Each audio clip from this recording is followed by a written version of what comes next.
Hey everybody, welcome to this episode of the Disc Golf Answer Man. I am Bobby Cool Daddy Slick Breeze, and I have with me special guests Chris Clemons, Eric Oakley, and Jonathan Nicholson with 2 H's. So we are in, where are we? Tyler, Texas for the Texas State Open. This is Flint, Texas. Oh, I'm sorry. Yes, technically we are in Flint, Please Texas. get it right. So we're doing a special Disc Golf Answer Man We're not episode. liars. Thank you. May I continue now? Proceed. Okay, thank you. So we wanted to do it live, but we were unable to do it live because of the internet connection. But we thought the next best thing would be to videotape it, and then answer your disc golf questions from our. Oh, it's like a pro panel. Hey. So first, let's start. How are you doing, Eric? Get it all out. This is not possible. Why is this directed only at me? I'm awesome. I'm stoked to be here hanging out with the DD crew. It always feels good whenever we get to interact with people who feel like family. Absolutely. Tell us a little bit how your practice is going, because I know you've been here for a couple of days, right? Yeah. I got out here early enough to just put in more time on the course so I can kind of wean off it as it gets closer to the tournament, and that allows me to kind of have more focused practice time early to recover and have my endurance to hit the weekend hard. So feeling good. Course is looking really, really good. I know Steve-O and all the Dynamic Disc crew and the Tyler crew have done an amazing job to make it look in tip-top shape. Chris, you played the Open, correct? Yes, I'm How Belton. are you feeling? I mean, this is like disc golf season really is in full swing. Yeah. Belton had a couple of wooded holes that I feel like I played pretty well, and I played pretty well at Waco on the wooded holes, so I'm feeling pretty good here. I mean, you just got to hit lines, and you got to have a good scramble game. You got to be creative, but most of all, you got to like keep your mental fortitude, because playing in the woods can be tough sometimes. Nicholson, you posted recently on your Instagram an awful picture of your bleeding head.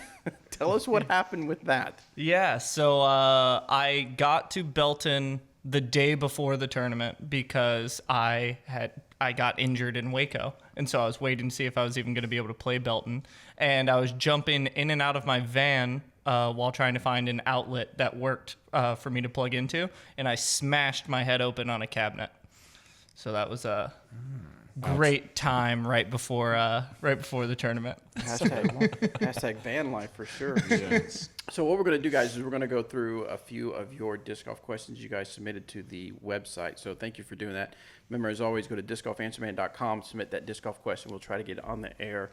We won't be able to do speak pipe just because of the way we're set up, but we've got plenty of Google questions. And then we'll ask a few questions of the players, what's going on with their practice and their disc golf game specifically. But first, we're going to go with Jeremy has a question about Anheuser putting. Okay. Hey, Disc Golf Answer fam, I've practiced thousands of putts since that is where I've tried to put in my time, putt for dough. I've noticed that my putting style I have is an Anheuser type putt, most noticeable beyond 25 feet. I hear Eric talk about having a putter that he can just putt straight regardless of the distance. But the problem for me is that the best feeling putter for me has been an XT stud, low profile, 0 turn, 2 fade. I can't seem to adjust properly for longer putts. Anheuser putts tend to be a little shaky or on consistency. I have become a good putter just from the time I've put it into it, but I would rather just putt straight at the basket instead of weird release points. What are your thoughts? Any recommendations on putters? Low profile ideally, or do you think I should focus on aiming right of the basket when it is a longer putt? I apologize for the word vomit and appreciate the advice. Keep it real. What do you got for me, Eric? Emac Judge. Get after it. It's a good low profile straight thrower that if you putt it and learn to putt it straight, it's going to go straight. I am a Team Warden guy, but if you're talking, I feel like the Emac Judge feels a little smaller in the hand in comparison. You could go with a Deputy. They might be good on those longer putts as well, and that is much more lower profile, but I would start with those. And if you're having issues with that's the only way you're going to be able to make it happen, put the time in that practice that you've been doing and let it kind of happen naturally. You'll get the muscle memory of how to make those longer putts. I think a lot of times players think they need to put more time in on the course and score their rounds, and that's where he might be seeing the issues come up, and I could be completely wrong. But if you put the time in the practice and then you go to apply it on the course, you're going to see the results, but it might take a long time to get there. So trust the process, keep working at it, good things will come. Putting stroke is all about putting time in. Chris, so he mentions putting straight at the basket rather than coming in from the right. Does it really matter as long as you've got that down, that form down, or is shooting straight at the basket a better way of putting? I never really aim like left or right of the basket. I putt pretty like up and down. I don't have like a lot of movement from side to side. But if he's Anheuser putting, I mean, if you look at somebody like Paul Ulibarri, he has a big Anheuser putt, and he utilizes it pretty well. I think even Kona kind of putts like that now. I don't think there's anything wrong with it necessarily, but I think that there's probably a reason why most people like putt similarly, especially pros, and very few have like an Anheuser putt. I think that it's probably more prone to spit outs. If you're coming in from the left and you hit the left side of the chains, it's more prone to spit out that way. But yeah, if you're at distance, sometimes you kind of have to Anheuser putt or put some spin on it to get it there. So I don't know. I think it's something that just takes time. And like, if that's what he feels comfortable with, then stick with it. Awesome. All right, let's go to the next question. This one is from Shane. Pros playing amateur. Hey guys, appreciate all that you do. I've never traveled outside my state to play in any tournaments, but it seems commonplace in the state B tier tourneys with separate AMs and pro days. A lot of the registered pro players also register and play AM advanced.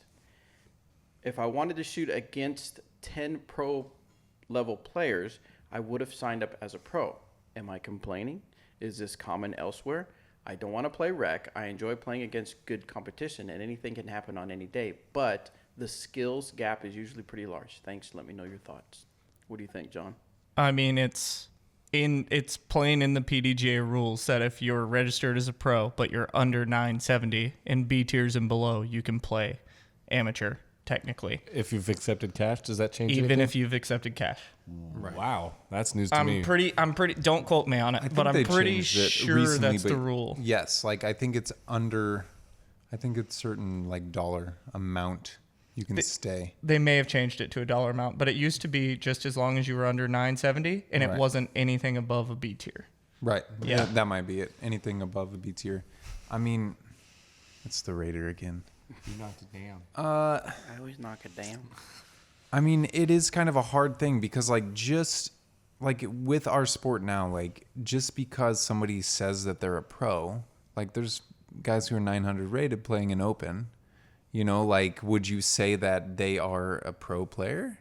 Like, and I don't know what these guys that he's playing against are, but I mean, if they're playing in advance sometimes, then that should give you more motivation to go and beat them. And if you beat them, then you're like, hey, I have the confidence to beat these guys, so I'm going to move up to pro. I mean, if they're doing it within the rules, I don't know if there's there's probably nothing he can do about it. Right. Rather than become better himself. Staying within the rules is one thing. I got into a pretty heated debate about a rule recently. Say it isn't. And to keep it brief, it's people can complain about certain rules and how they view it as in this situation, it's not good.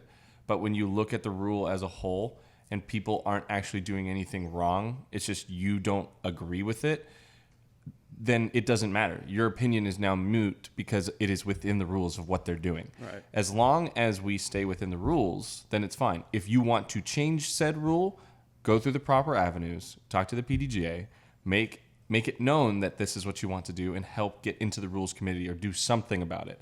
Going onto Facebook, complaining about it, calling foot faults on YouTube videos does literally nothing. So if you want to change something, don't talk about it, be about it, and go through the proper avenues and the proper channels. Got him. Mic drop. Don't drop my mics. Them are expansive. And I mean, coming from advanced not too long ago in the Dallas area, if you weren't averaging 990 to 1010 in a tournament, like you weren't winning advanced. Yeah. So like, It's crazy. like the advanced scene in Dallas is super competitive. So, I mean, I wouldn't have even noticed if there was a pro playing who was under 970 because it was common to have plenty of amateurs who were right at that spot. So, not really sure. Right. And there's a couple places like in the US where that is true, like in Texas and probably like California, the Northwest. Minnesota has a lot of that too. Right, where there's like hotbeds for really good players. So you're going to see a lot better amateurs, you know, playing advanced players who are 970, 980. Where I come from, like in Southwest Missouri, there's 920 dudes playing open, and they could be playing advanced, but they're just playing an open because everybody else did. So like the quality of players is a lot lower in certain areas. So would you say that he's complaining, or it's just I mean, it is what it is? It's a valid feeling Right. that he has, but Yeah.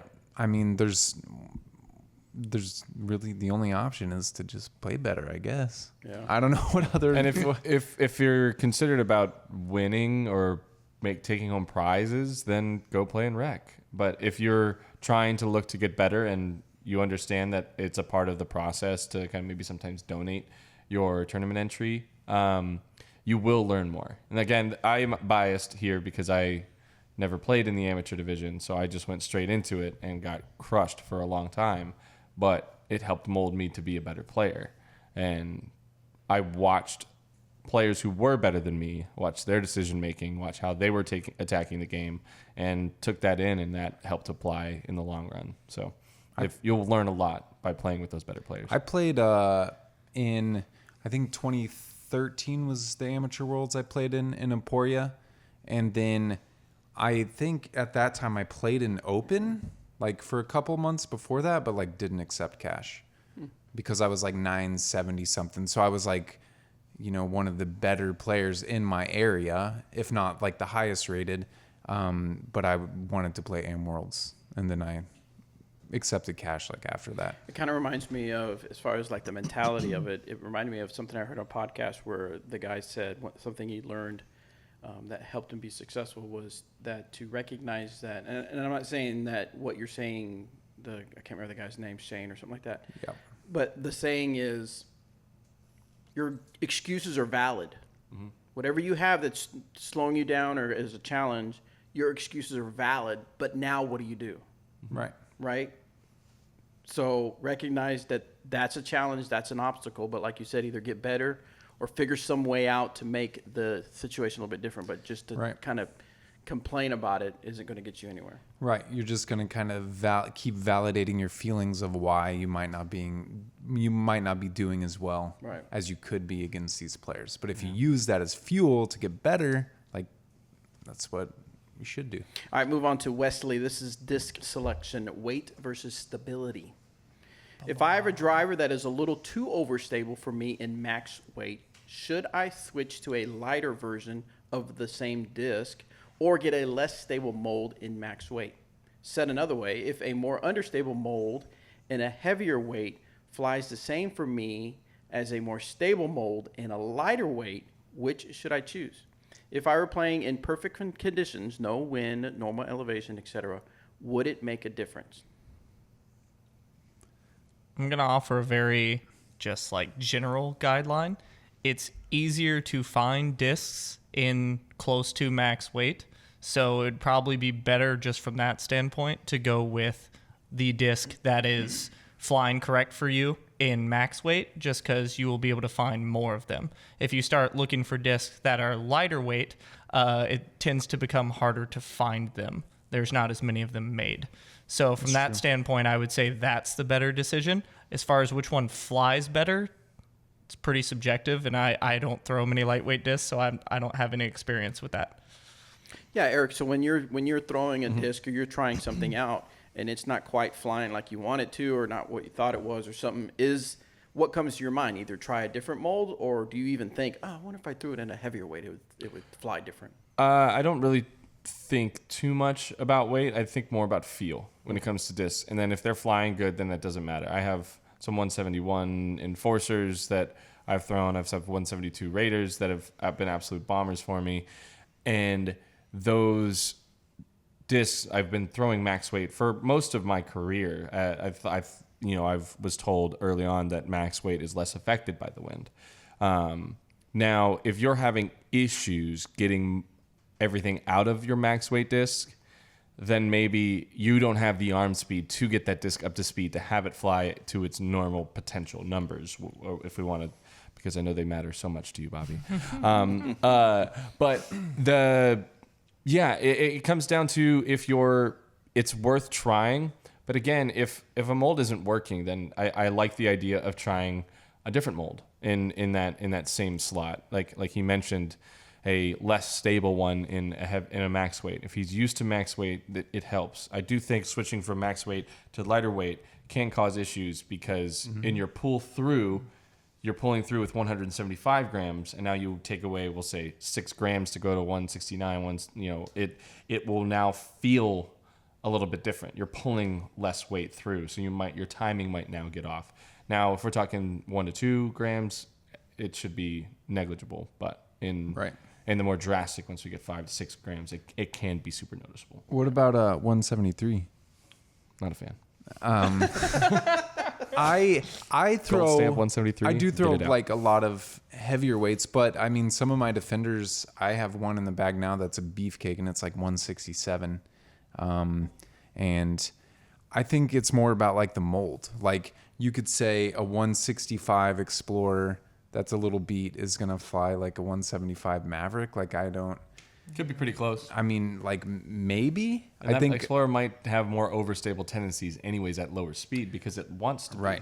Right. And I think that like I think a lighter weight disc is just going to allow you to get that disc up to speed easier, but it is going to be more affected by the wind. And so I don't know. I've messed around with, I think years and years ago when Blizzard plastic first came out from Innova, I bought a Blizzard Boss and it was like 136 or something. And I could throw that thing really far, but I had no idea where it was going because the timing was just like so off if you do that extreme. So I think like, I mean, I don't think the weight affects it too much. It's feel. I genuinely think if I pick up a disc and it feels really good and I throw it and it is really good, I'm gonna keep throwing it. I don't really care too much about what the weight is. Right. I do care about the stamp, no gold. Right. Like but if you pick up a disc and you feel it and you're like, dude, that feels really light, and then you look and it's like 165, you're like, I probably don't want to throw that. Yeah, for sure. But that again comes down to feel. Right. Exactly. So in front of us, if you're watching the video, and I'll explain what we're looking at to our audio listeners, we have quite a few Raiders and some Evaders, the brand new Evader that's coming out. We have a first run and a special edition. Is that a Glimmer Evader we have over here? I thought it was Evader. Yeah, we'll talk about that later. So Bobby thought I was serious. He looked at me like, what? Evader. Jonathan, have you had a chance to throw the Evader? I have, yes. Tell us a little bit about the flight of the new Evader. So I have not thrown it as much as Eric over here, who I would consider the local evader expert. But it flies like a slightly more, not even more overstable. I don't want to say that. It like a slightly less glidey and with a little bit more fade Explorer, if that sounds accurate to you guys. I'm working one into my bag right now. They go very straight. They fly so good. I'm excited to throw some of these first run ones because I guess classically the first run stuff flies a little bit straighter than some of the other runs, and I love that. So I want to throw one of those real bad. So Eric, who's going to like the Evader? Which thrower is going to like it? Someone who leans on an Explorer, is looking for a little bit more, maybe doesn't like the shape of an Opto X Explorer. The Emerson Keith Opto X Explorers are pretty unique. They're flat, go really far, but more on the stable side, where the Evader feels more like a natural disc with a slight dome, not as stiff in the plastic. If you're a fan of the Verdict as well, and you're looking for something that is a club up from the verdict, the Evader kind of fits in that. I could even, trying to convince Clemons that it's a slower getaway, easier to control, because I know this guy. He's not to speak for you, but he has a getaway. He has an Explorer. The Evader kind of just clutters up his bag in the slot. So if you have your 7-speed or even a 9-speed filled in, then you might not be looking at the Evader. But if you're a fan of the Explorer and you want something that you can kind of throw just a little bit harder, this is an incredible disc. I like shaping lines with it from a steep hyzer all the way up to flat, even on some force flex shots. It does a lot of really good things and goes incredibly far for a 7-speed. What are your thoughts on it, Chris? I messed around with it back like in the off season, and I thought it was really good. I've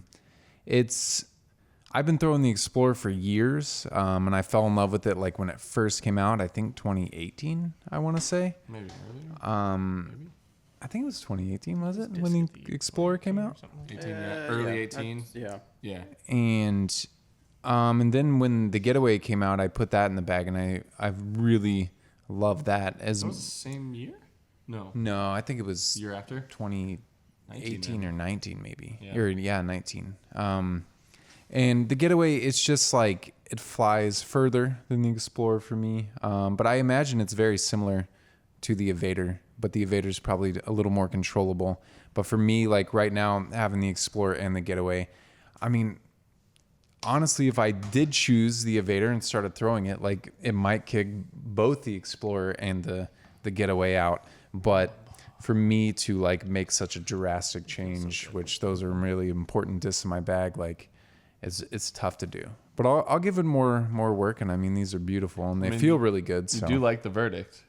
I do. Yeah. Just saying. I do like. I'm that. going to keep trying to convince him. I do like that. Jonathan, I'm looking at your Instagram, and I'm seeing your latest post. You're talking about your Waco experience. And you mentioned that the first round took some adjusting. I was throwing a lot of shots backhand that I would normally throw forehands. Why is that? Oh, the Belton post. Oh, is it Belton? I'm sorry, my bad. No, you're good. Yeah. No, I know I'm good, but my bad. So do it again. at Waco, I've been working on my van all off season, and I was doing a lot of lessons as well. So my practice volume, so how much I was practicing, was not as high as normal. And at Waco, there was this sudden enormous uptick in how many shots I was throwing. And I believe that's probably what caused me to hurt my left oblique. So I strained my left oblique, so I wasn't able to rotate to the left while throwing forehands.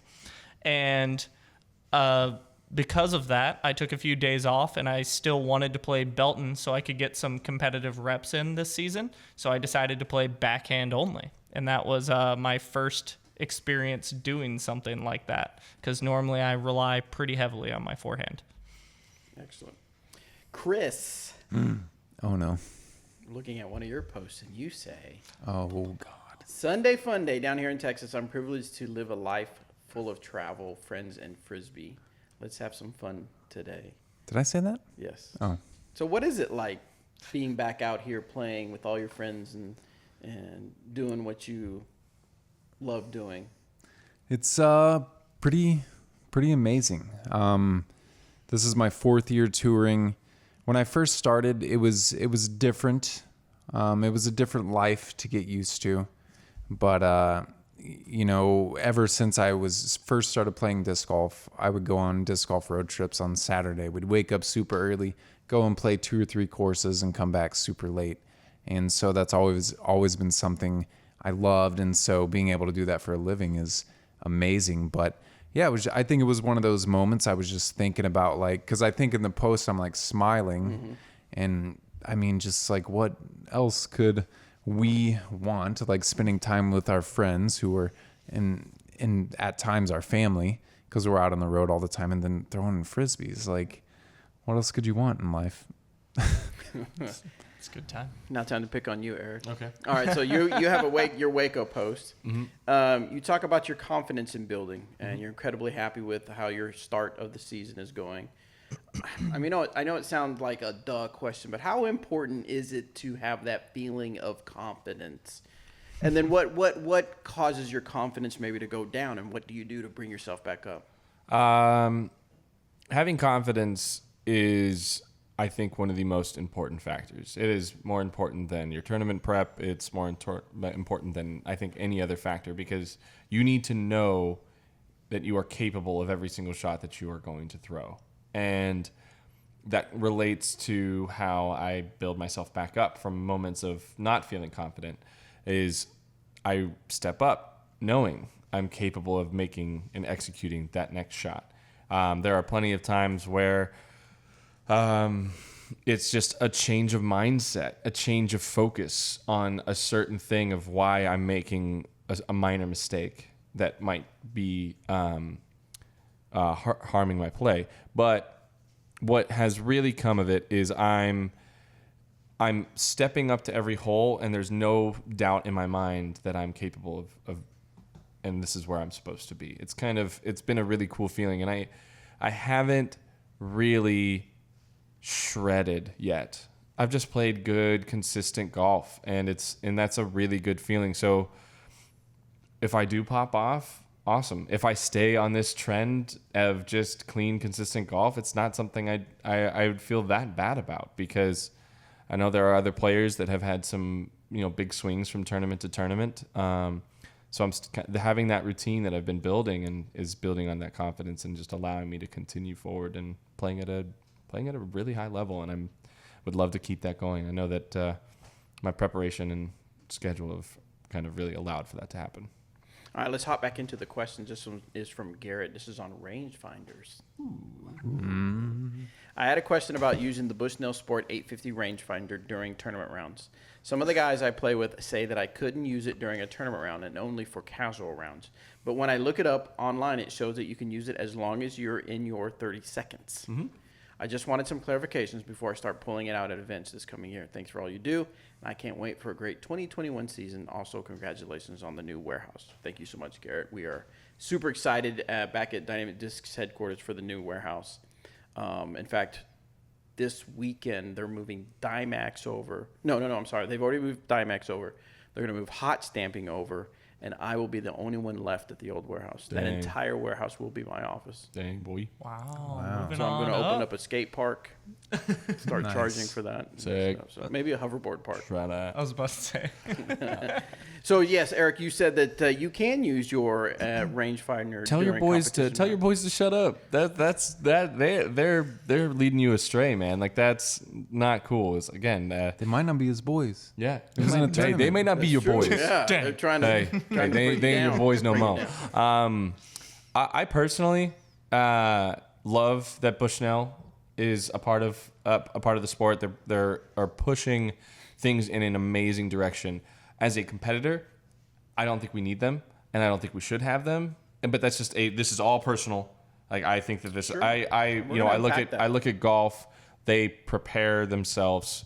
They use rangefinders in practice, and they make notes. They plan out, if I'm at this tree, I'm this far away. Now they understand. They start to use a rangefinder for preparation, not in the moment, like catching it. Because I think that should be a skill that we have of learning and understanding your depth perception. What does your preparation look like?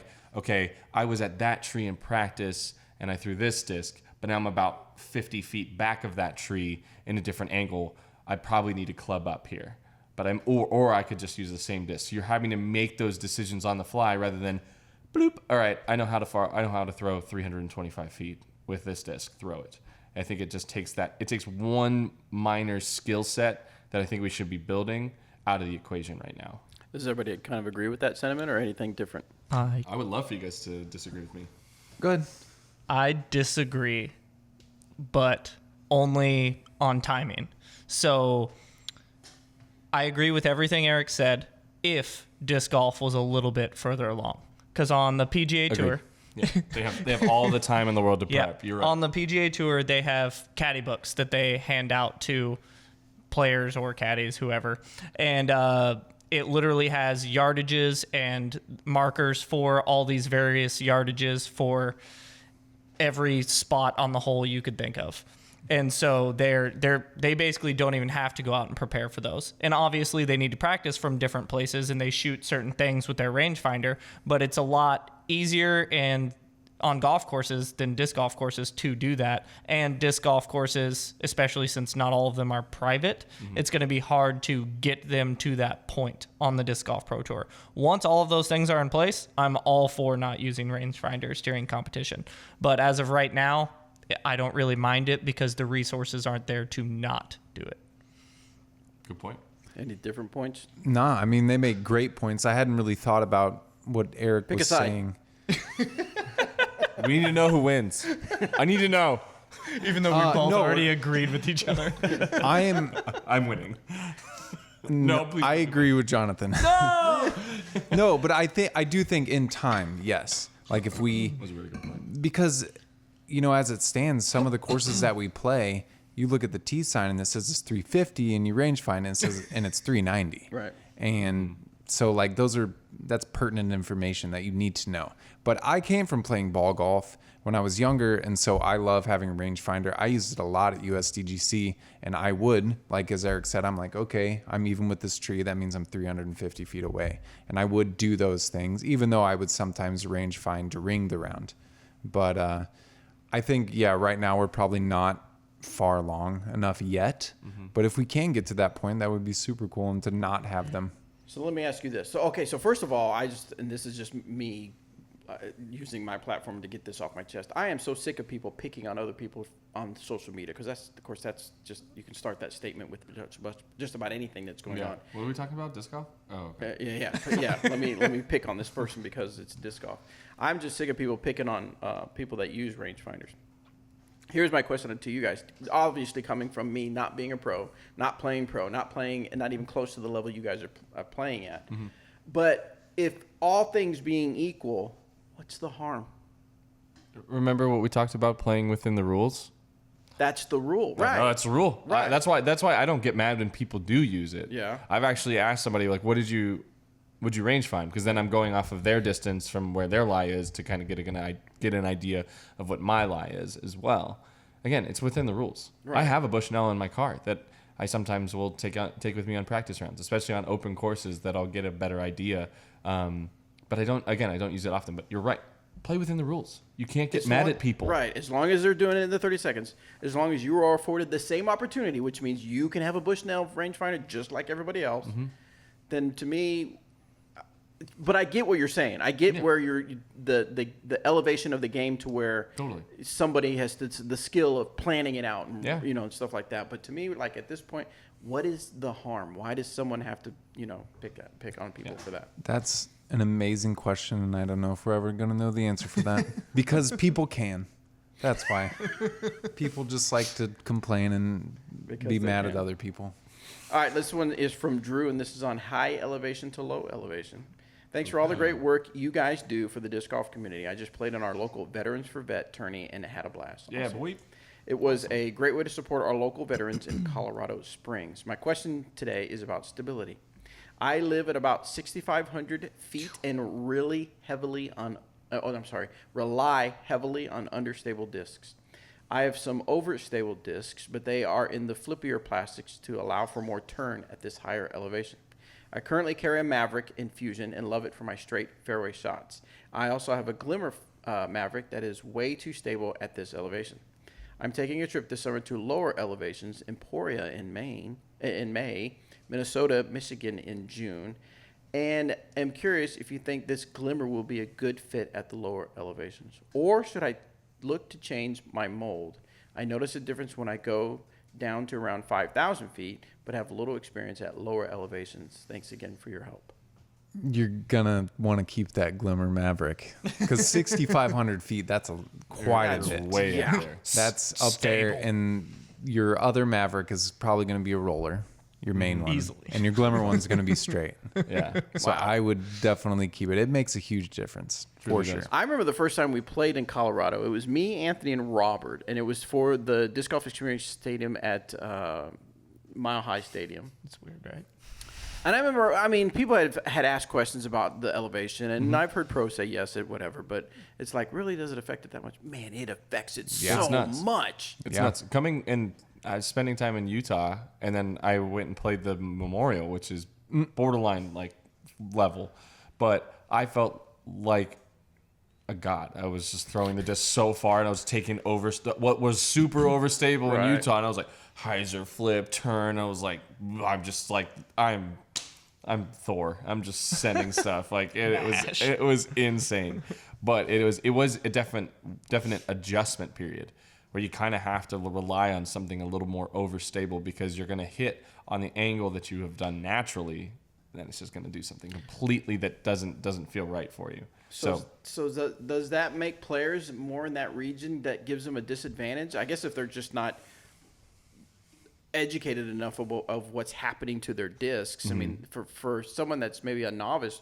they may think that's just the way the disc flies because Yeah, that's, true. you know, Some they're people not do, yeah. aware of it. yeah, I think that going up in elevation, like we're in Texas now, if we were to go to Utah and it's 6,000 feet, it would be an easier adjustment to go from Utah to here. yes. Agreed. Oh, If you go up, because Just you being just more stable is it's like all right, cool, it's going left. right. But when you come, because I remember my first year playing Beaver State, and we came from Utah, went to Milo, and all my stuff was super flippy, and I was like, "What is going on?" Like I had never experienced it before, and I was like, "Oh yeah, elevation." Yeah. Because even in Vegas, I think it's like 2,000 feet, Yeah, Yeah, I or looked it 2,500 up, or yeah. something, and My- it's noticeable. from Florida to Vegas was a big change. Yeah. And it was easy because the Raiders that were bombing in Florida were nice and stable. Right. Right. So it's, I don't know. We could go into why that happens, but we'll save Science. that for another time. Save that for- All right, next question is from Zach. This is on putter upshot technique. As a former ultimate player, I've been trying to morph my very rounded throwing style to a more disc golf pull through motion. However, on upshots, especially with a putter, I still round fairly heavily on my throws, using a lot of wrist in the process. Throwing like this allows me to throw putters on all sorts of angles, even dead straight, and I end up parking the basket more often than not. It is extremely comfortable and easy for me to do.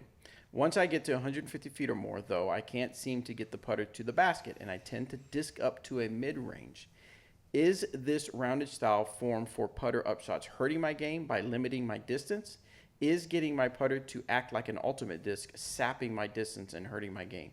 FYI, am maybe considering a rec division player. I may be considered a rec division player. I would love to get your opinions. So as the former ultimate player on the panel, Jonathan, what advice do you have for him? I'm gonna give 2 pieces of advice. Only one. So it depends on how much time. What did you say his name was? His name is Zach. Depends on how much time Zach has to practice. So if he's really serious about developing a good game, then yes, you want to start making all of your disc golf shots look similar, because the more you can ingrain that movement pattern, the better it's going to get over time. If he's trying to throw a disc golf disc regularly when he's doing normal drives and then revert back to his ultimate form when he's doing putter upshots, that isn't necessarily going to provide the best results in the long run as far as continuing to get better at disc golf. Now, if he doesn't have a lot of time to practice and he's playing for fun, there's absolutely nothing wrong with a rounded putter throw, especially if he says he's parking it every time. But he needs to know that if you don't make that transition to change that at some point, you are going to really limit how good you can get at the sport over a longer period of time. He mentioned mid-ranges, and I don't think it's a bad thing to throw a putter or a mid from whatever distance you feel comfortable. If you're able to go out a little bit farther and then throw that mid-range, do it. If you're getting up and down from there, it doesn't mean because you're at a certain distance means you have to throw a specific disc. Absolutely. You should definitely be using what is best for your skill set. I've seen a lot of players approach from similar lies where one's throwing a putter, one's throwing an overstable mid-range, one's throwing a fairway driver. And it's all depending on your skill set and how you're going to shoot the lowest score. Yeah, I do that. Sometimes I'll be throwing a felon or a verdict when other people are throwing like their harps on upshots and stuff, just because it's easier for me. I don't have to like overpower it or anything. And so, I mean, it's whatever you're kind of comfortable with. And if he does, like for me, people think that I used to play Ultimate and I don't, or I didn't ever play Ultimate, but like my forehand putter upshots kind of look like that. So if his end up looking like that, that could be a tool that he can use in the long run.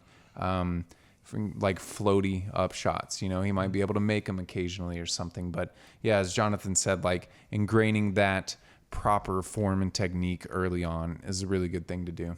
I tend to actually throw putters and mids with more spin, like a Frisbee, but that is personal. It's what I need to do to throw them properly. If you look at my form when I do throw those, I might be internally thinking more spin, like it's a Frisbee, but it's still a more disc throwing motion, not a Frisbee throwing motion. Gotcha. All right, let's change gears for a second, just for a little bit before we get back to some of the questions. Each of you, I want to know an answer. Okay. Okay. I want Maybe. to see. Maybe. If there was one PDJ rule you could change, Okay. There's an easy I one. already know one. what change would that be? Clemens looks like you got Smoking think. drugs. Not just kidding. Do you got one? I know Eric. It No, sounded like Eric and John let had them one. go. I Okay, wanna- John. I John. want you go first. Oh 'cause no, I might say yours. mine's too easy. What is it? I want a better one. No, go for it. Go for it. I don't want it. This is the cop out one. Take it. There should never, ever, ever be a TD that implements a 2-meter rule. Yes. Ever. I'm on board. We should No, so definitely for get some of our newer players, explain the 2-meter rule. So there's currently a rule where you can choose whether or not you want to implement the 2-meter rule in your tournament. What that means is if your disc is stuck anywhere above the playing surface, above 2 meters, it's basically an OB stroke. So you put your mini down where that disc is, and you play from there with an extra stroke. A lot of West Coast tournaments do it, like Memorial does it. But the problem is like the same. So if you were to rate a shot, and let's say out of 10, and 2 people teed off, and they both threw a shot that was 7 out of 10, did the exact same thing. One could get stuck in a tree, the other one falls down. Did either player make a better shot than the other player? Yet one comes out with 1 penalty stroke and the other doesn't. But- that rule makes no sense. Yeah, I mean, it's not. I don't understand the reasoning behind it, why it was ever a thing, and I still don't. I just remember. I always remember that was the thing when I first started. Now, of course, I first started playing disc golf in Oklahoma, and it was always at the beginning. At the players' meeting, Asked if there inevitably was. someone would say, "Okay, here," the TD would say all the rules, thank all the sponsors, whatever, and then they'd say, "Does anybody have a question?" And someone would say, "Is there a 2-meter rule?"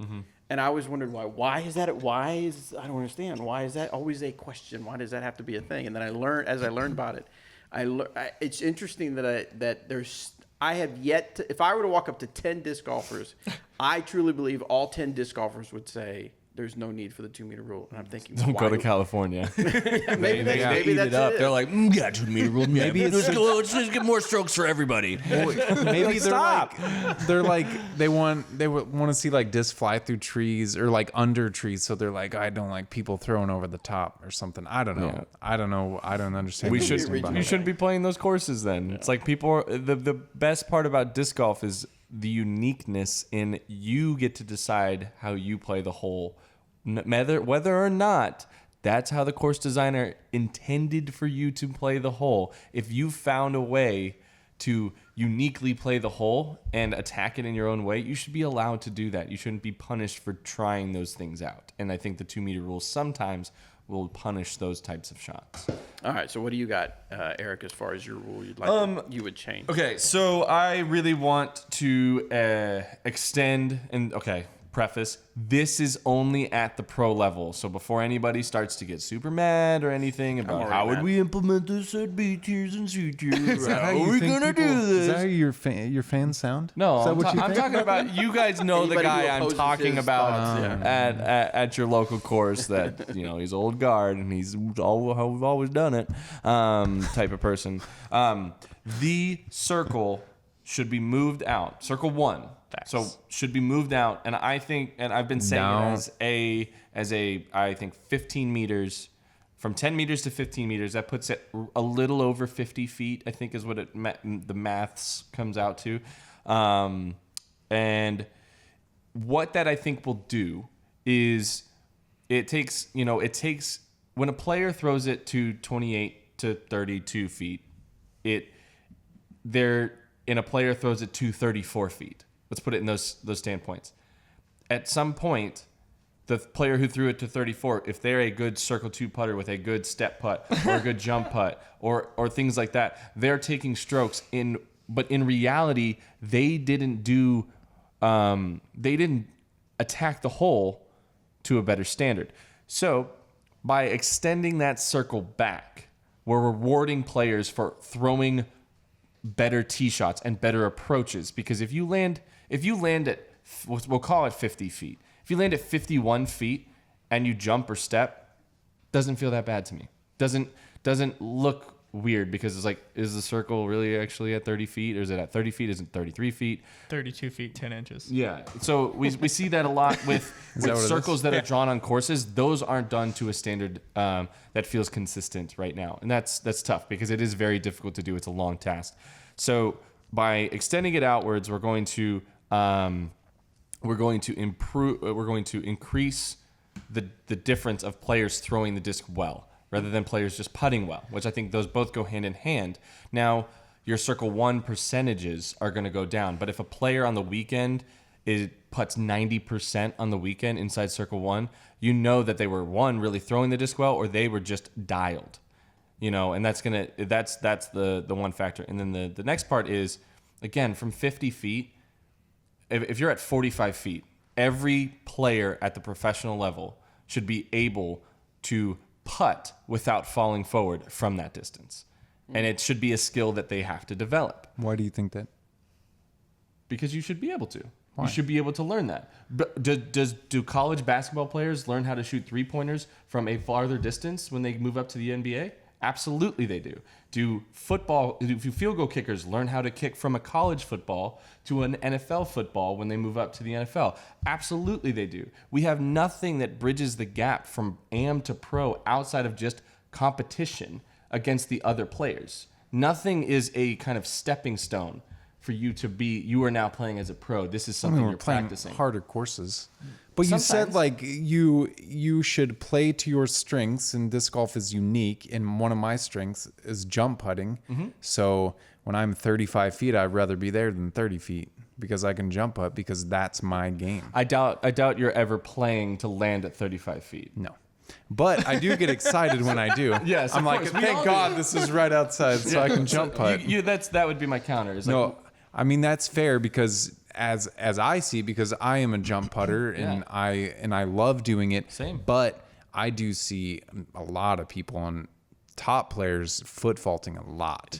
It becomes questionable. Oh, very much. And it's usually like the step putt. It's not even a jump putt. It's a step putt. Would you see it being from a step putt from 55? We call it 50 feet. If they're a 55-footer, you wouldn't feel as bad if it was a 34-footer. Right. You're talking about quite a bit of distance for then players to now have to make that adjustment. I actually asked Chris Dickerson about this the other day, and he was like, well, what if we did like 12 or 13 meters or 12 and a half meters to start? It's not a big enough jump. That was my counter, was I think it needs to be this drastic to feel it out. And again, do this at pro events. Do this at national tours, pro tours, majors to start out. Do it at the brand new major where we're already doing something new. Why not? Exactly. So use it's Shots fired. It's again, I'm going on a tangent, and I'm sorry.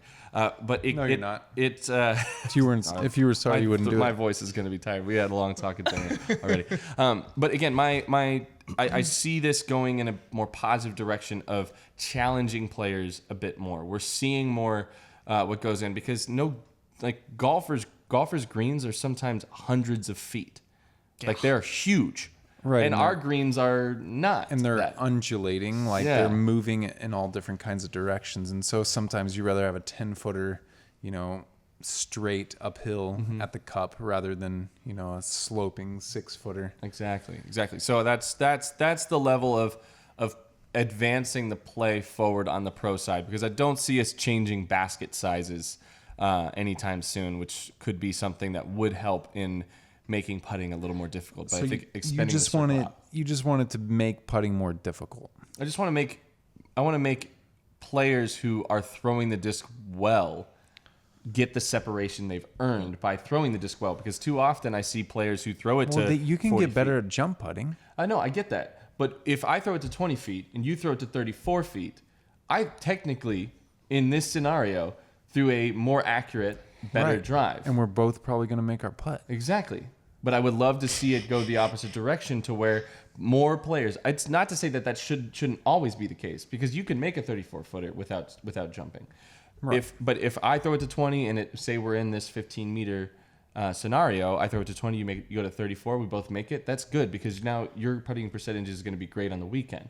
But if I throw it to 20 and you throw it to 40, and now we're both taking the same score because you're so good at jump putting, it's like, it feels like, what am I gaining from landing here? Having an easier putt that you would make a higher percentage of the time. I get that, but I mean, how many times has Ricky Wysocki jammed the putt from no man's land in the woods? Like, I want to see. But he's also a world champion. I know. One of I the want to best in the see world. this separation of players doing more with their shots. Because again, if you're, again, you've even said it, you could not execute the shot as best you want and land right on the line, and you're like, I'm glad I didn't execute it any better, because I might have scooted in a little bit too far. So again, Right. we're challenging players to put it closer, because now your putting percentage Well, is now I'm always affected more. trying to put as Yeah. close as I want. I'm Yeah. never not like trying to throw it to 40 feet. Yeah. For the most part. Yeah, that's my rule change. But I could go on for an hour, and I would love to debate that topic for another time. But let us know in the comments below what you think. Let us know. All right, Chris, what's the one rule you would change? A little bit on that. As soon as Eric changes that rule, you would Well, change it back. No. I think that probably at least my biggest problem with jump putting is that it is, there are a lot of people who kind of skirt the rules, and it's hard to call them. So like that is my biggest problem with it.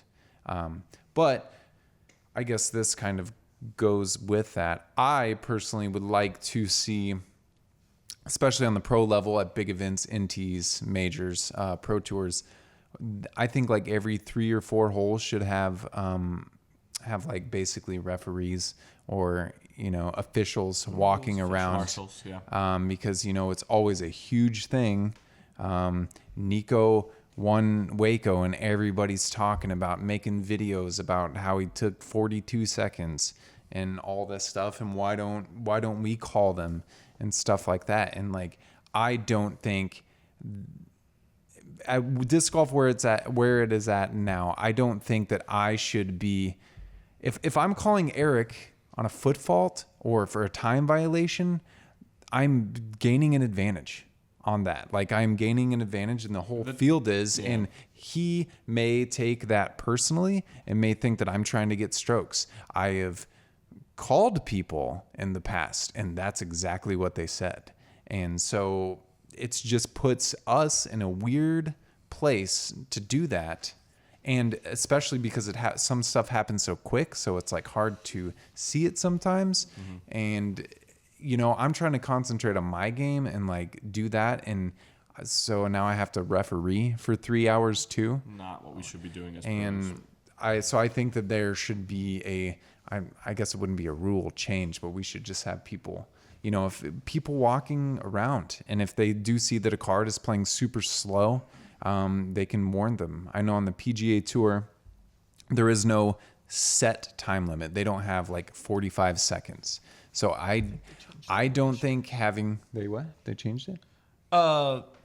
I think they changed the rule to where if you, on average, take over 45 seconds, you get put on a list that gets watched. And as soon as you take over 60 seconds, you get warned. Then if you do it again, you get stroked. Yeah, That's a great rule. Let's do that. Do exactly like do that. I don't want every time Nico's putting, I don't want to sit there and have my phone out and counting every single time. You're then thinking about another player, not thinking about your own game. Yeah. And that's not. And yes, that can be where Nico is faulting here, is because we are forced to be like, yeah, I'm playing with Nico. I know he's going to be taking a long time. But if you know that going in, you will adjust. I go and distract myself. I walk farther away and get on my phone or talk to somebody else on the card and just kind of enjoy myself.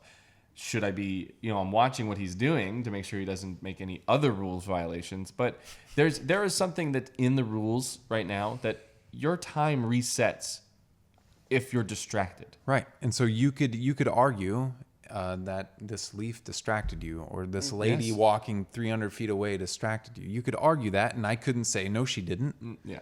Like, I couldn't say that. I've seen that. I've seen pros Yeah. where they're lining up, and then they'll back off as if something distracted them. And you're right. As soon as that happens, they get sort of a reset there. Mm-hmm. So I'll tell you a story. Oh no. And it is about this specific situation. So this happened at the 2018 GBO, and it was me, Joel Freeman, Nick Wood, and somebody else on the card, and we were playing behind Nico, Philo, Garrett Gerthy, and Ryan Nice, I think. Okay. And so we knew beforehand. We had talked about it, and we're like, Nico is known for being pretty slow. Philo's kind of known for being pretty slow as well. So we had talked about it. We're like, man, this is going to be a long round, like joking around. And so I think we were on hole 3 or 4 at Country Club, and we started talking. We're like, dude, they're taking a while. Like, this is taking too long. And so I think on hole 6, what's the par 4 that kind of like splits? Is that 5? Yeah. So on that hole, we were counting. We had our phones out. We were counting. And Nico was over time. So on hole 6, we were walking from 5. They were walking to 6. And we were like, hey, Nico, like, we're giving you a courtesy. Like, you need to speed up. And we looked on UDisc, and next card in front of him, I think, was already 3 holes in front of him. And they're not even halfway through the round. Oh, wow. So when I said that, like, Double G was like, I second it, because he was on their card. And so then I think 2 holes later, I think it's hole 8, the downhill, they may have changed it now, we counted Nico. I think it was like 46 seconds. And we had him on time, and so we kept it. We got the rule out on one phone, and we had the time limit on another phone. And we walked down there, and we were like, hey, you were over time again. We're stroking you. And Nico was like, I don't think I like that. You can't do that from another card. And we were like, yeah, we can. And Double G, seconded it again. And so then we had to wait for the TD afterwards to make a ruling. And he got stroked because of it. But yeah, after that, like on the back 9, Nico was like watching us like a hawk, like he was watching. But he knows, I've talked to him about it since then, and he knows that he takes a long time. And he says he's trying to work on it. But like, is that really, should we really be officiating like that? No, I absolutely agree. It's unfortunate that's we're growing and we're growing. We're just not quite there yet. Now, obviously, I'm not part of any discussions with it. I'm not a player, so I don't know where we're at with all that. But I agree. You don't. We are officiating as players, and we need to be aware of that. And you guys were aware of that, and you were able to step in and take action on that. But yes, in a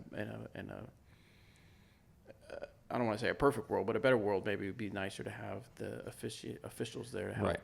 And you don't need 18 of them. You only need like 5 of them for a big event. And I don't think that should be that hard to attain. Yeah. And they just kind of roam around. And if if somebody on a card says something to them, or they see something, then they can make that call and get a second from the card if need be.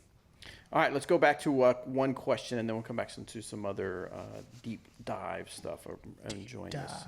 Those were deep. Let's see. That one is an old one. Let's go to a more recent one. Let's plug a number in here. Number 49. Let's see what you have to say, Lucas. Holding 2 putters to putt. Yo, hey. That's how he starts it. Oh, sup. Sucks. I've been playing disc golf about 5 months, and I've had seen people hold 2 putters, 1 in each hand, to putt. And I wondered why someone would do that. I started doing it, and now it's my favorite. To me, it feels like the offhand putter stabilizes my throwing hand, and it makes my release feel more accurate. People have told me it's normally done so that the person putting can bring 2 different putters and choose one of them. What input do you fellas have on holding 2 putters while putting? Do either one of you do that? I don't I do. care. I used to. I don't care. I carry It's- 5. It's superstition. You're only Dang. supposed to bring 3 to the putting superstition. green. Absolutely. I think it's a little superstitious. It's is what- it's all it is superstition. Definitely. I used to not do it, and I think I started doing it last year. And I remember I might have been at Idlewild or something, and I had like a 15-footer, and I didn't have a putter in my offhand, and I missed. But it was something that I picked up, and it felt comfortable, so I just stuck with it. It's a superstition. I know like Patrick Brown does it. I used to do it. Yeah, And now I it's just- stopped. I made a conscious effort to stop doing it, and now I don't do it. And Yeah. I don't think either is right or wrong. I think it's just personal preference. Right. It's just the thing, yeah. It's what you feel comfortable with. What I do now, I used to never use a mini because Paul Macbeth wouldn't use a mini, so I was like, it's cool to not use one. I don't need that extra couple inches. I'm good enough to make them anyways. But now I use a mini because I'm not good anymore. No, I'm just kidding. But I use a mini, and whatever disc like pick up, I keep that one in my offhand, and then I putt. It's just a comfortability thing, and maybe next season I won't be doing it. Yeah, I don't think it's a right or wrong thing. No. And yeah, like you said, John, it's pure. There's nothing that can scientifically prove or anything that helps you do anything. But mentally, if it does help you do something, I say Do it. hold 2 putters. Yeah. I mean, if you're practicing and you have a stack of putters in your offhand, It helps. maybe most putts Offhand. you're throwing. Wait, what? I'm gonna go. That's your offhand? You're gonna get too logical. I'm gonna get unbelievably logical. No, the by the way. average man is something like around 170 pounds. And 100 Shoot. Ouch. 100 Thanks. 170 grams is like, I don't know, not even a quarter pound. I don't want to do that math right now. But you're saying that adding that to one side could cause a difference if it's not superstition. Right. So from a logical standpoint, I don't think it Right. makes sense. Logically, there's nothing it's doing to help you or hinder you. Well, logically, But- we're throwing discs into a metal device. Like, it's Throwing frisbees so in the fun. park, man. But the mental part, to Yes. me, again, if you feel better doing it, do Do it. it. Just don't try to It's a explain to confidence anybody. thing. Yeah. 100%. So, all right. So let's get back to some deep topic questions. So, think about this for a second. We'll start with you, John. But tell me a mentor or somebody that you look up in another sport and why. In another sport, and I don't get a second to think about it. Boom. On the spot. On the Hit it. spot. Who is it? Does anybody? Well, Do does it anybody? now. Go. Anybody Do it. already know Now. the answer Now. that wants to go? Or Yeah, do you guys have anybody off the top of my head? I've watched a lot of and read up on Rocket Bruce League? Lee Oh. as a figure and as the things he talked about. I actually have a quote on the background of my phone that reads, get out of the way. Stop it. This is from Bruce Lee. If you always put limits on everything you do, physical or anything else, it will spread into your work and into your life. There are no limits. There are only plateaus, and you must not stay there. You must go beyond them. So it's things that he said. It's things that he did, and who he was as a human that inspire me to just kind of think about things a little differently and live differently and honestly approach disc golf differently. I usually am hyper competitive, and I've been really trying to keep that subdued so I can just play the game and enjoy myself and get the most out of my time playing this game. And when I do that, I usually perform well. So it's just about staying on track and not staying in those plateaus and going beyond it. I had to look this up. I remembered it sort of, but I had to look up to make sure that I got this Bruce Lee quote. I also admire Bruce Lee and Awesome. his story and his mental outlook on things. But this kind of reminds me of maybe disc golfers that constantly look for different discs and different molds and try new things. But this quote says, I fear not the man who has practiced 10,000 kicks once, but I fear the man who has practiced one kick 10,000 times. That's pretty impactful. Reminds me of Bradley Williams, like his form, and it's so repeatable. Yeah. He can do it with any disc. Methodical. Yeah. For sure. Did you think of anybody, Jonathan, or? So I don't. The only person I could really think of is I guess I'm full of cop out answers today. Is Tiger Woods. It's an easy comparison to disc golf.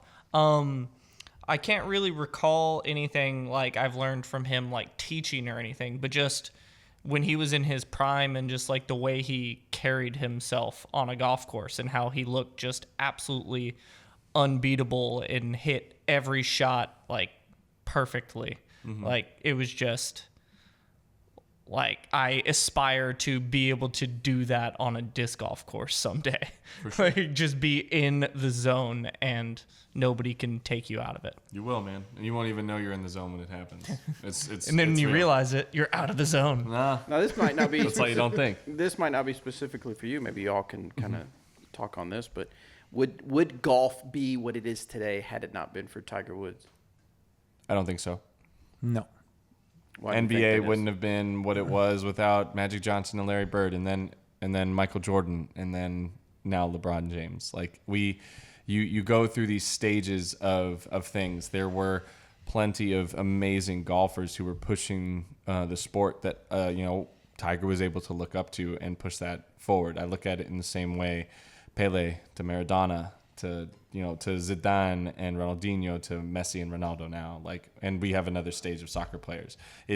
You're always going to breed the next. And I feel like in our sport, we haven't even seen the best player we're ever going to see. And that's not to a slight at Paul, or who arguably is, but what he's doing and what we're all doing is paving the way for the next generation in that. And I think Tiger 100% did that and will continue to have that kind of impact. I see what you're saying about we have yet to see the greatest player in sport. But wouldn't you say that a lot of the steps or milestones that is happening to Paul Macbeth is helpful for the sport and help for those coming along the way? Absolutely. As far as the big paydays, making these deals with different manufacturers, and now he's got this foundation and things like that. So I think so. yeah. Yeah, I think with Tiger Woods, he was a cut above the rest. There were dominant players before. There was Jack Nicklaus, Gary Player, Bobby Jones. But Tiger made golf cool. Yeah. He made it more mainstream. It wasn't just like the rich old white guy sport, And so he made it super cool to be good at golf. And I think that was a big thing. But I wanted to answer about What is yours?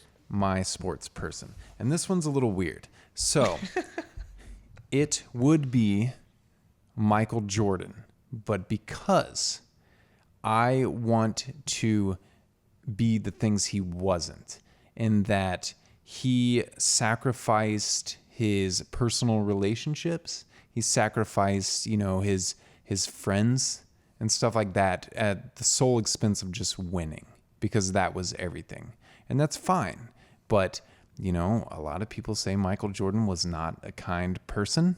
And I would rather be known for, I want people to enjoy being around me. I want, I value that just as much as I do winning and getting better. But I'm not going to, throw my friends under the bus or my personal relationships just to do that.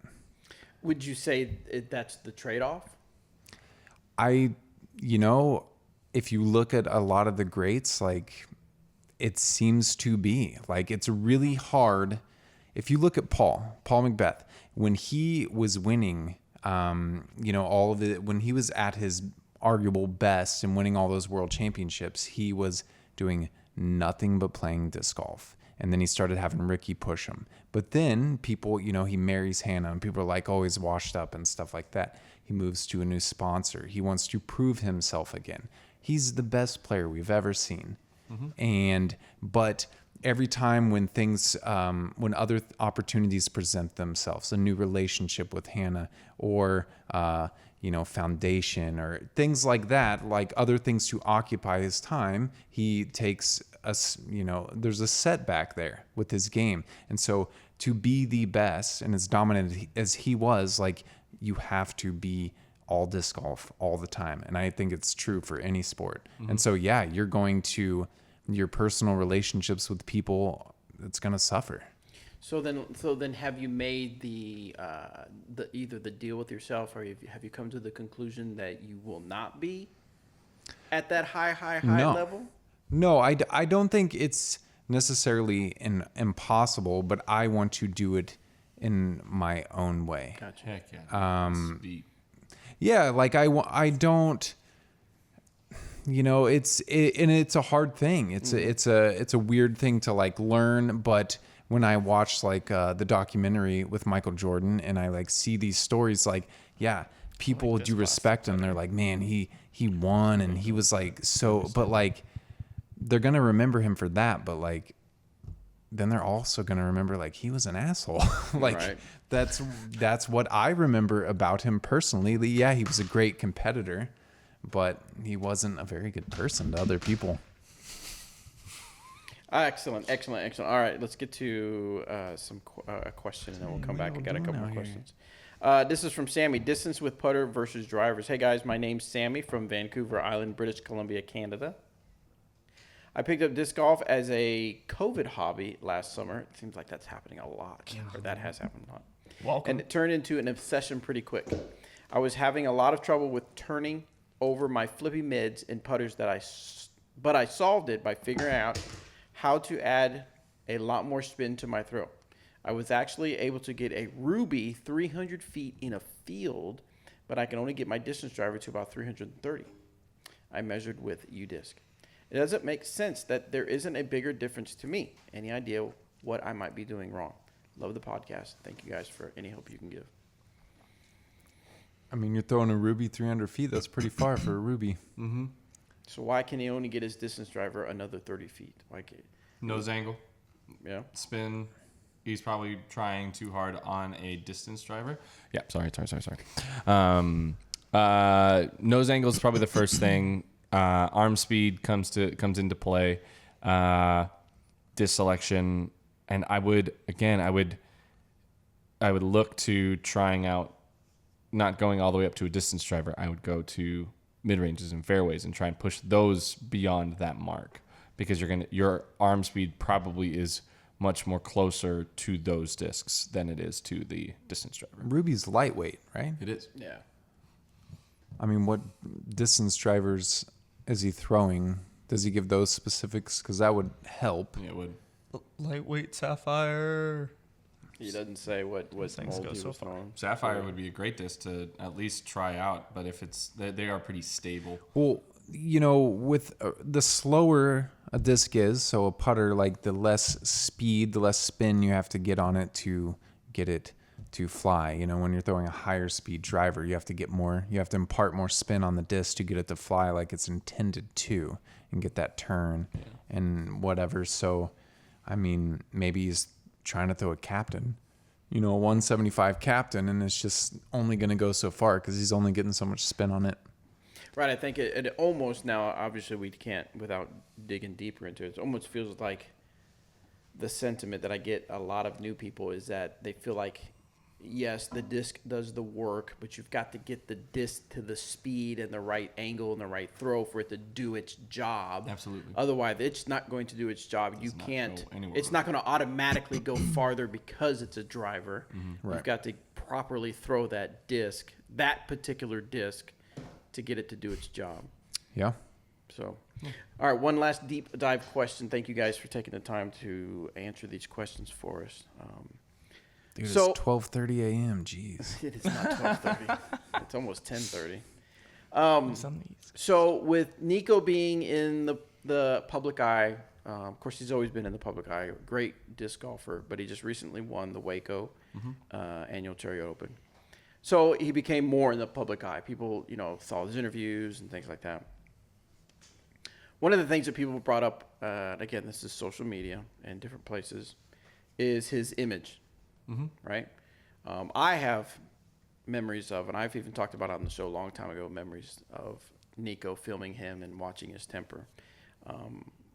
It feels like he has matured in the game, matured as a man. It feels like more of his passion is coming out. My question is, as you guys are navigating the sport of disc golf, because again, the size of the sport, you guys are your own, I believe I help, DD helps, Danny helps, but you guys are your own marketers, right? Your own brand representative. How important is an athlete's public image? Incredibly. Why is that? If you want to have longevity in the sport of disc golf, I think you need to be out there. You need to be pushing disc golf. You need to be setting the example for what the next generation of disc golfers do as well. Because if everyone were to be like, no offense, Calvin Heimberg is a great example. Like, if everybody were to be like Calvin Heimberg, disc golf as professionals wouldn't grow that much because he doesn't do that much on his own personal platform. Now, when he's been given the opportunities and been promoted through, rounds and different things like that, he's incredible. But it's just not his strong suit. So, Innova is now doing a good job of that, of promoting him more, which is, again, a really good call. And that's what we love about being a part of DD, is we get that as well. So I think if you want to make it and you want to continue to gain fans and to continue to build a following, your image is incredibly important. Here's just to put it out there. I don't post anything political, religious, anything on my social media platform, because that is not my place. Everybody would hate you if they knew. Yeah, it's not my place to discuss that. My place is to be a professional disc golfer who is positive and puts that out. That's my main focus. I have my own personal views, and I don't need to attack anybody about their own personal views. That's where image comes into play. With Nico, he has his own way of things.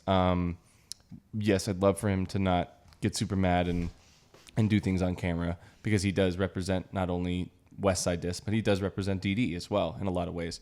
But, you talk about that passion and everything. It's really nice to see somebody with that fire, that desire to get after it and go out and win a couple big events, as he's done over the past 2 years. Yeah. And it's image is very big. It's so funny how you bring up Calvin, just because, I've been able to play pickleball with him. I've hung out with him at your all's house in Florida and stuff like that. And you're right. If you didn't know him from anything, you would think this guy's just super quiet and doesn't really say much. But when he's Calvin with friends, he incredible. is a riot. He's absolutely incredible. He is a riot. In fact, me and Anthony played pickleball with him, Robert McCall, when we were in Waco. Yeah. And it was him, Melton, me, Anthony, Robert, and then Madison Walker. Nice. And Chris Dickerson. Oh, nice. Anyway, he was Why don't you sign Madison Walker? Just kidding. He cracked a joke or said something or made fun of me or Anthony, and it was like I had to remember. That's right. He's very witty. He's very funny. So yes. Anyway, so Chris, your angle though. So what I hear Eric saying is that one of the points that stood out is that he doesn't post anything political. He doesn't post anything that, because he realizes that it's not just his image. It's the image of Dynamic Discs. It's the image of course, his relationship with Tina, Whale Sacks, and anybody, all the other people that he represents, and says, I will show your brand on things that I do. With that being said, Chris, do you feel like being a public image, some of your rights are taken away? Because I would think you feel the same way. I'm sure you have opinions on things going on in the world, but you don't put them out there because you realize that you are a public image. Yeah. Especially over the last year, a lot of people have their opinions about COVID and Trump and things like that. And I'm friends with a million people on Facebook, and I see, a lot of things. And there have been times when I've gone on people's posts, and if I do interact and it is in a way that could be portrayed as like being religious or anything like that, I usually do it in a very tactful way. I usually try to, ask somebody a question or, make somebody kind of think about something from a different point of view. And it's never attacking somebody, because I've had friends who we have very different views on different things. And, you know, the quickest way to turn somebody off is to tell them that they're wrong, or, you know, tell them why you're right. No, you don't know. Yeah, You don't know. exactly. And so, but there are times where I've definitely had to hold my tongue. So in a way, you know, sometimes you can't, like, because if I, you know, said stuff that I think at times, like, that would look terrible for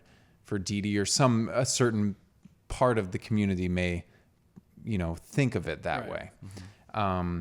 But for me personally, I think that when it comes to maybe like human rights or things that are important to me, I don't really have a problem with like speaking up, even if it is going to rock the boat a little bit, just because I feel like they're important things, and human rights go way above disc golf or anything like that. But, you know, arguing on Facebook, that's never going to resolve anything. So I think there's like a time and a place to talk about those things. If people want to talk to me in person about them, that's fine. It doesn't bother me, because I like to talk about those things. But arguing about it on Facebook is not going to do anybody any good. Now, Jonathan, this is your first year really out there touring. Of course, before Dynamic Discs, quote unquote, picked you up, you were sponsored by Dynamic Discs Carrollton. Yep. But have you noticed anything as far as like your notoriety and things now? I'm assuming people are going to start recognizing you even more. You're a star. Are you feeling any of that pressure of being more of a public image? To some extent. Before I was ever even sponsored, had started trying to practice being more mindful of that type of thing on social media. Not in the sense of not wanting to talk about it, but like Chris had said earlier, just approaching it more tactfully. I like the way he put that. I don't like attacking people for their opinions, even if I think they're just like flat out wrong. Especially if it's on social media, a lot of times I'll flat out ignore it. If it's in person, it really depends on what the situation is. But no, I take being sponsored and representing a company seriously, and if I am using that platform to, I guess, further my career in disc golf, I definitely don't want to risk disparaging somebody's name by using my personal opinion. That's never something a situation I want to put myself in. So that's definitely something I think about. You get canceled real quick, man. No kidding. All right, guys. Well, that's all the time we have for this episode. Thanks again to Chris Clemons, Eric Oakley, and Jonathan Nicholson for being on the show and answering the questions. Woo. Thank you to our listeners and our viewers here on YouTube for supporting on the show, watching the show, listening to the show. Real quick before we end, Jonathan, remind people how they can follow your story. Follow me on Instagram at Jon Nicholson _DG. And Chris Clemons. Follow me on Instagram at DD Clemonade and the Hot Dog Bandit. Oh, just kidding.